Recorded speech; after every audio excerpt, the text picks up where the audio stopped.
Hey guys, welcome back to another video. In this video we're going to be covering how to make forms in HTML that we can retrieve data from later, and this is the third tutorial in our flask series. And before we jump into it, I would like to give a special shout out to my friend who has a YouTube channel, MT Gaming. So if you'd like to check him out, link in the description, and go show him some love. And yeah, so let's jump right into it. So first we're going to go into our tutorial.html file, which we have connected to our Flask project in the last one. So I'm just going to find tutorial.html, which is just right here. Let me just zoom in so you guys can see the code. So to make a form, we're just going to get rid of this. We're going to say form, and then this is going to create a for us. And then so what we need in here, we're gonna need an action tag, and we're just gonna do it hash right now, which means we can come back to it later and make it what we want to. In method, we're gonna make it post. So I'll cover this over in the next video, but basically what this means is we're telling the form that we're gonna retrieve the data from it.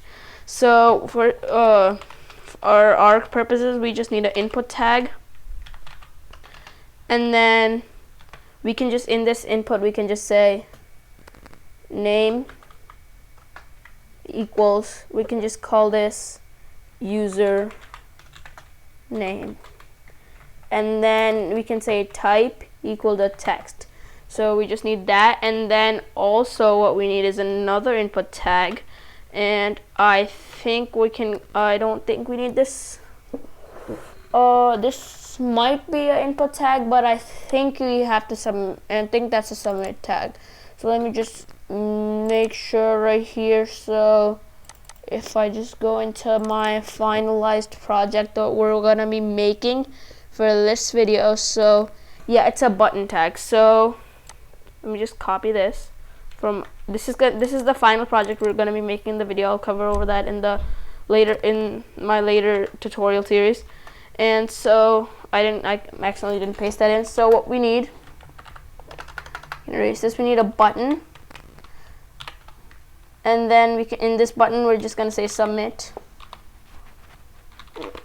and then for this button we can just say type equal to submit.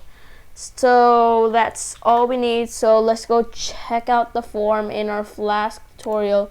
Let's just run this real quick, and as you can see, it's running. We have no errors, and let me just open up the thing. So as you can see, we got the form, and we can just type in a name. And if we click submit right now, we have method not allowed because we don't have the post method in our